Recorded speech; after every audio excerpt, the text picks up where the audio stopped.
पेश है पप्पू हंसमुख और जिंदादिल। पप्पू का नाम सुनते ही चेहरे पर मुस्कान आ जाती है। पप्पू हमारे मोहल्ले का लाडला है। हर कोई उसे जानता है और उससे प्यार करता है। उसके चेहरे पर हमेशा मुस्कान रहती है। उसकी मुस्कान से ही मोहल्ले में रौनक आ जाती है। उसकी बातें सुनकर सब हंस पड़ते हैं। उसकी हंसी में एक जादू है जो सबको खुश कर देता है। पप्पू को हंसाना बहुत पसंद है। वो हमेशा दूसरों को खुश रखने की कोशिश करता है। वो हमेशा कुछ नया करता रहता है। उसकी क्रिएटिविटी की कोई सीमा नहीं है।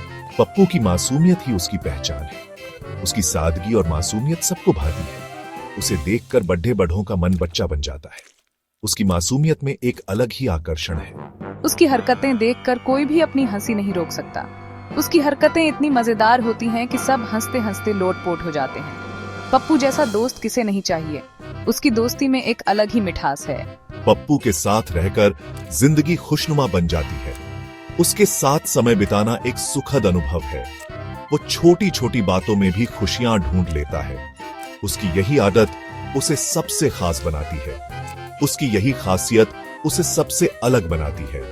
पप्पू जैसा हंसमुख और जिंदादिल इंसान मिलना मुश्किल है। पप्पू का नया कारनामा आमलेट बर्गर। पप्पू ने कुछ नया और अनोखा करने की ठानी। एक दिन मैंने नया बिजनेस शुरू करने का सोचा। मुझे कुछ ऐसा करना था जो सबसे अलग हो। आमलेट बर्गर बनाने का फैसला किया। ये एक ऐसा कॉम्बिनेशन था जो किसी ने पहले नहीं सोचा था। मैंने सोचा कि ये तो कमाल का आइडिया है। ये बर्गर सबको पसंद आएगा।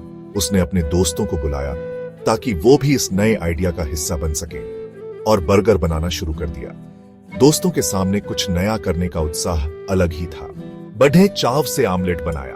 हर कदम पर ध्यान दिया। उसमें ढेर सारा मसाला डाला। मसाले का सही मिश्रण बहुत जरूरी था। फिर उसे ब्रेड के बीच में रख दिया। ये आमलेट बर्गर का सबसे महत्वपूर्ण हिस्सा था। लीजिए, तैयार हो गया पप्पू का स्पेशल आमलेट बर्गर। ये देखकर सब हैरान रह गए। बर्गर का स्वाद तो अजीब था ही, कुछ अलग ही था। ऊपर से पप्पू का अंदाज देखने लायक था। उसकी हरकतें सबको हंसा रही थी। पप्पू को भी अपनी गलती समझ आ गई। उसने महसूस किया कि कुछ चीजें प्लान के मुताबिक नहीं हुई और वो भी ठाका लगाकर हंसने लगा। आखिरकार ये एक मजेदार अनुभव था। साइकिल सफर ऊंच नीच का खेल। एक बार मैंने नई साइकिल खरीदी। बढ़े गर्व से साइकिल चला रहा था। अचानक सामने गड्ढा आ गया। मैं संभल नहीं पाया और साइकिल सहित गिर पड़ा। सब लोग दौड़ धकर पप्पू के पास आए। उन्हें लगा कि पप्पू को चोट लगी होगी, लेकिन पप्पू तो उठकर हंस रहा था। उसे अपनी ही हरकत पर हंसी आ रही थी। पप्पू ने फिर से साइकिल उठाई और अपनी सवारी शुरू कर दी। उसकी हंसी नहीं थमी थी। वो सोच रहा था कि गिरना भी एक कला है और कभी कभी तो मैं खुद ही कहानियां बना लेता हूं। मुझे कहानियां बनाना और सुनाना बहुत पसंद है। जब मैं अपने दोस्तों के साथ होता हूं तो मैं अक्सर नई नई कहानियां गढ़ता हूं और उन्हें सुनाता हूं। मेरे दोस्त मेरी कहानियों को बहुत पसंद करते हैं और वे हमेशा मुझसे और कहानियां सुनने की मांग करते हैं। फिल्मों के डायलॉग बोलकर सबको हंसाना मेरा पसंदीदा काम है। मुझे अलग अलग फिल्मों के डायलॉग याद करना और उन्हें अपने अंदाज में पेश करना बहुत अच्छा लगता है। जब मैं डायलॉग बोलता हूं तो लोग हंसते हंसते लोटपोट हो जाते हैं। यह देखकर मुझे बहुत खुशी होती है। मुझे दूसरों की नचुएल उतारने का बहुत शौक है। मैं अपने आसपास के लोगों की नकल उतारता हूं और उन्हें हंसाता हूं। कभी कभी मैं अपने दोस्तों की नकल उतारता हूं और वे खुद को देखकर हंसते हैं। यह मेरे लिए बहुत मजेदार होता है। एक बार पप्पू ने स्कूल में नाटक किया। उसने एक राजा का किरदार निभाया, लेकिन पप्पू राजा कम, जोकर ज्यादा लग रहा था। उसकी बातों पर सब हंस रहे थे। पप्पू ने अपने अभिनय से सबको खूब हंसाया। उसके संवाद और हाव भाव इतने मजेदार थे कि लोग अपनी हंसी नहीं रोक पाए। सच में पप्पू का राजा का किरदार देखकर हमें बहुत हंसी आई। वो राजा कम और जोकर ज्यादा लग रहा था। उसके अभिनय ने हमें बहुत हंसाया।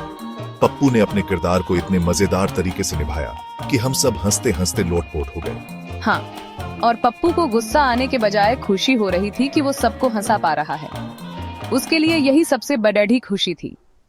पप्पू को लोगों को हंसाना बहुत पसंद है और जब लोग उसकी बातों पर हंसते हैं तो उसे बहुत अच्छा लगता है। पप्पू के लिए दूसरों को हंसाना ही सबसे बड़ी डीढ़ी खुशी थी। वह हमेशा नए नए तरीके ढूंढता रहता है जिससे वह लोगों को हंसा सके। उसकी कॉमेडी का जादू सब पर चलता है और लोग उसकी बातों का इंतजार करते हैं। पप्पू की जिंदगी से हमें यही सीख मिलती है कि हमेशा खुश रहना चाहिए। जिंदगी में मुश्किलें तो आती जाती रहती हैं, हमें उनका डटकर सामना करना चाहिए। हंसी एक ऐसी दवा है जो हर दर्द को कम कर देती है। पप्पू की तरह हमें भी दूसरों को हंसाने की कोशिश करनी चाहिए। बिल्कुल सही, इससे जिंदगी खुशनुमा बन जाती है। हंसी ही सबसे बड़ी दौलत है। तो आइए हम सब पप्पू से प्रेरणा लें और जिंदगी को हंसते मुस्कुराते बिताएं। याद रखें, हंसी ही सबसे बड़ी दौलत है।